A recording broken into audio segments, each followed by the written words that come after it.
Hello, everyone, and welcome to Effortless Mastery. Today, we'll be learning a very exciting topic, the brachial plexus. So, two words here, brachial and plexus.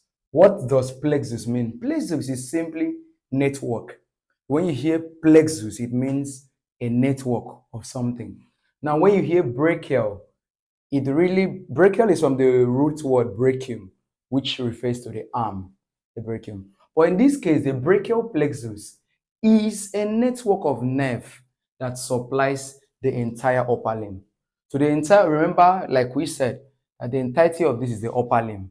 So what supplies the entire upper limb is a particular nerve plexus called brachial plexus. So it is a network of nerves. Now, number two, the second thing that is important about these guys is that the brachial plexus will supply all of the muscles, all muscles of the upper limb. When you go to the upper limb, every single muscle of the upper limb is supplied by this same plexus called the brachial plexus, except trapezius.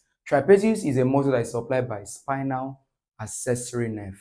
Spinal accessory nerve is cranial nerve 11. Yes. So, but at least for now, know that brachial plexus, in simple words, is just a network of nerves. And what does it supply? It supplies the upper limb. Now, the last thing I would like us to note is that brachial plexus takes its originates from the anterior rami of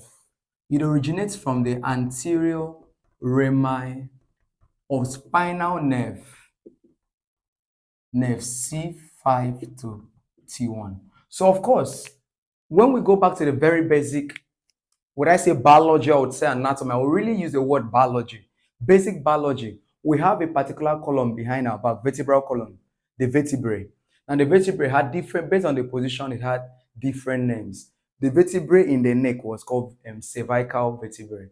In the thorax region, thoracic vertebrae. As you keep going down, lumbar, sacral. Similarly, too, if you know carefully, you remember, the content of the vertebral column is the spinal cord. And this spinal cord too will have different segments based on where it is found. So when we look at the spinal cord segment, the one found in the neck, that's called cervical spinal cord segment. You keep going down, thoracic spinal cord segment, and the others. So over here, when you hear me say C5 to T1, what I'm actually trying to talk about is spinal nerve C5. C5 here will be cervical spinal nerve 5, all the way to thoracic spinal nerve 1. But it's not just a spinal nerve. Of course, this is something we are going to learn when I teach you neurophysiology, detailed. But just know that from spinal nerves, you will always have branches called rami. So from the spinal nerve, it has two branches, anterior rami and posterior. Posterior will always supply the back, whereas anterior rami is what will supply the limbs. So over here, please, the brachial plexus has a network of nerves. Is a network of nerves, but where does it originate from? They actually come from anterior rami of these spinal nerves. So this anterior rami will actually be their own root. Don't know if you understand me. So whenever I'm speaking about brachial plexus has different, this thing we are going to look at. So the roots, we have trunks, we have divisions, we have cords, and then we have terminal branches. So the question is, how do we draw the brachial plexus? Very quickly, I will teach you how to draw the brachial plexus without any form of stress. Now, for the brachial plexus, like I said earlier, it takes its origin from 5 places: C5, C6, C7, C8, and T1. So once it takes its origin, those origins are called roots of the brachial plexus. But please understand that these things that are actually roots of the brachial plexus are the anterior rami or spinal nerves. I don't know if you get me. So whenever I'm dealing with the brachial plexus, I will talk about their roots, which is where they come from. And their roots are actually the anterior rami of spinal nerves, C5 to T1. Now, the anterior these roots, the first two roots, C5 and C6, will join. And when it joins, what it will form is the trunk. The second one will just continue without joining, form the trunk. The last two will join and form a trunk. So what I have succeeded in forming What is up here is called superior trunk. Why it is up? We have the middle and we have the inferior trunk. So if you observe carefully, roots 5, C5 and C6, the two roots of the spinal nerves, sorry, of the brachial plexus coming from C5 and C6 gives us superior trunk. The root from C7 will stay as middle trunk. The last two roots will give us inferior trunk. Now, each of the trunk will divide into two branches. We have, two divisions, anterior division and posterior division. This other guy will also give us anterior division and posterior division. The last person too will give us posterior. I'm writing this posterior. I'll show you why I'm using it that way. And anterior. But all of them give us anterior and posterior, anterior and posterior. Now, all three posterior divisions will join together to give us the posterior cord. You could ask me, why did I do the posterior division of this one on top? The clear thing here is that whenever you use the word posterior, anterior, remember we are really dealing with front and back. So it's not an idea of up and down. So please, despite me drawing it this way, the anterior division is actually coming out in front, while the posterior division is going behind. Anterior division is coming in front, posterior is going behind. Anterior is coming in front, posterior is going behind. So all the people going behind, who are the posterior divisions, will join and form posterior cord. But then, the anterior division of the superior trunk and the anterior division of the middle trunk will join to form our lateral cord. While the anterior division of the inferior trunk will continue as medial cord. If you got me very well, you get what I said.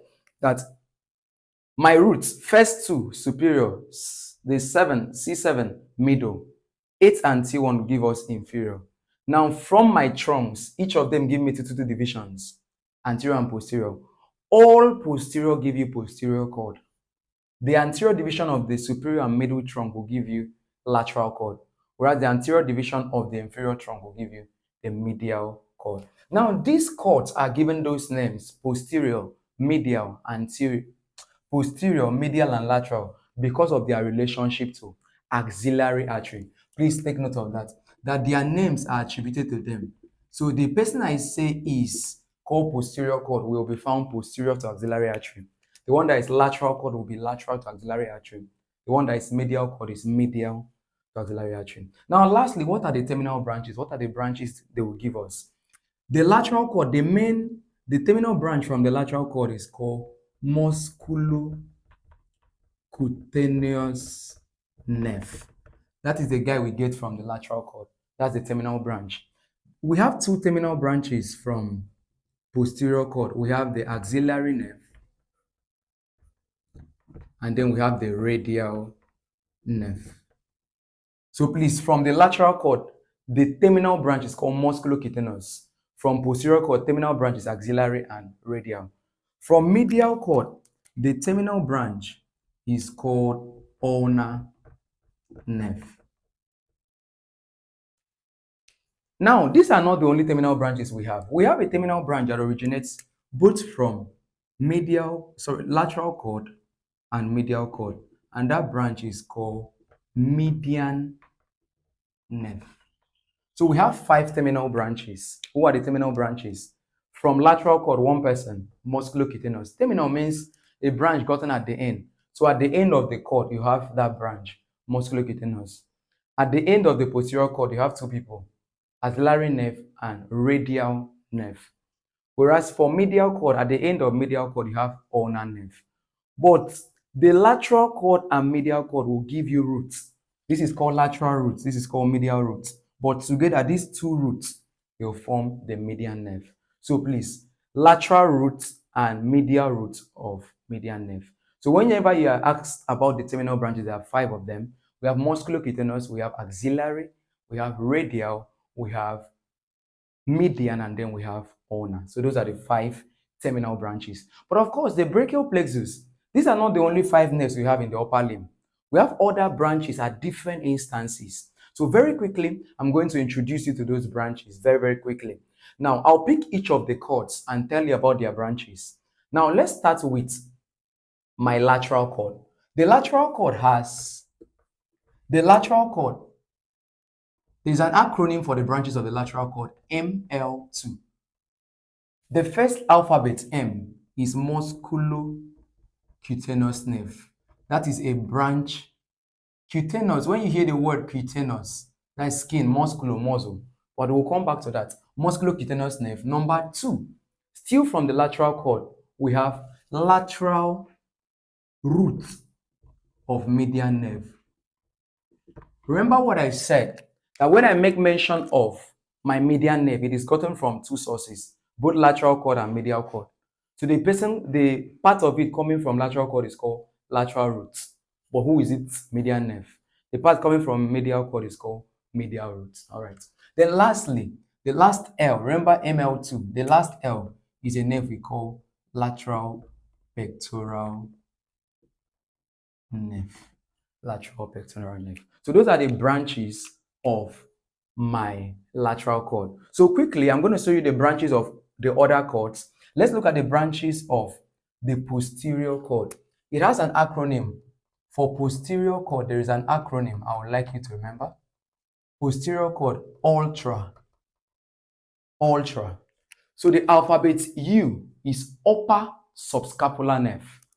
Upper subscapular. Upper subscapular. The next alphabet, L, lower subscapular. The T, thoracodorsal nerve. Please stay with me. So there are different nerves from, I've mentioned the branches of lateral. Amongst these branches, this is a terminal branch. This other one will join with this other one to form a terminal branch, medial. Lateral pectoral is not a terminal branch. Now, from my posterior cord, ultra, U, upper subscapular, L, lower subscapular, T, thoracodorsal. Then R and A, R is radial nerve, A is axillary nerve. Then the last guy, which is our median. For our medial cord, the acronym I use for it is U with 4 M's, or sometimes I say me for you. That is me, M for you, me for you. Now, when you look at it, there's one U, the U there is ulnar nerve, but the M's, I like making it very simple. The first M is medial root of median nerve. So remember that the median nerve had 2 roots. So the medial root of median nerve, that's another branch. The next M is called medial pectoral nerve. Observe. So it's similar to lateral cord. Lateral cord gave you musculocutaneous, lateral root, lateral pectoral. Medial cord will give you ulnar nerve, medial root, medial pectoral. The last 2 M's is medial, what is the name of this nerve again? Medial cutaneous nerve of the arm. So there's a nerve that supplies the skin of the arm, the medial part of the skin of the arm. So we call it medial part, cutaneous skin, nerve of the arm. Then the last M is medial cutaneous nerve of forearm. So very quickly, I mentioned that there are different branches. I will start with posterior cord, ultra, U, upper subscapular, L, lower subscapular, T, thoracodorsal, R, radial, A, axillary. Then we went to the second thing, that we have branches of lateral roots or lateral cord. We have musculocutaneous, M, L, lateral root of median nerve, the last L, lateral pectoral nerve. When we come to my medial cord, or me for you, 4 M's. So the first M is medial root of median nerve, medial pectoral nerve, medial cutaneous nerve of arm, medial cutaneous nerve of arm, medial cutaneous nerve of forearm. So something supplying the medial part of the forearm. Then lastly, the U means ulnar nerve. Now, beyond the cords giving us branches, we are told that the superior trunk gives us 2 branches. 2 branches, something you must note for exams. The 2 branches from the superior trunk is nerve to subclavius. Of course, that will supply a muscle called subclavius. The number 2 is suprascapular nerve. Suprascapular nerve. Then that covers that suprascapular nerve. Then the next thing is now for my middle. Okay, yeah. So it's just superior trunk that gives us someone. Then I come to my root. For my root, the C5, which is the first guy I mentioned here, C5 gives us a branch, and that branch is called dorsal scapular nerve. dorsal scapular nerve. And lastly, C5, C6, C7 gives us a branch, and the branch is called long thoracic nerve. All right, so from C5, C6, and C7, there is a branch called long thoracic nerve. From C5, C6, C7, there's a branch called long thoracic nerve. So you observe that first, they are terminal branches, of course, gotten from the cords. Now, each of the individual cords, ML2, medial cord, me for you, and then posterior cord, ultra. Then from the superior trunk, I had two people, nerve to subclavius and suprascapular nerve. From C5, I had dorsal scapular nerve. And then from C5, C6, C7, you have one nerve called long thoracic nerve. Now, what are the damages we can have to the brachial plexus? Because we can't learn anatomy without learning the clinical correlates or the applied anatomy. Now, the two major damages we can have to the brachial plexus is damage to the superior trunk and damage to the inferior trunk. If there is damage to superior trunk, the name given to the damage to superior trunk is called Erb's palsy. I will spell the word ERB apostrophe is Erb's palsy. Erb's palsy. Then if it is a damage to the inferior trunk, it's called Klumpke's palsy. Klumpke apostrophe S. Klumpke's palsy. Whereas this other one was called Erb's palsy. Now, the person with Erb's palsy, damage to superior trunk, usually has this, what is it called again? When you have a damage to your superior trunk, it usually shows something we call the waiter's tip, the pattern of how the person will keep his hand, something we call the waiter's tip, then Klumpke's palsy. All right, thank you very much for joining us today as we have explored the brachial plexus. I do believe you understand. In our next video, I'll be talking about the function of each of the individual nerves, which are branches of the brachial plexus.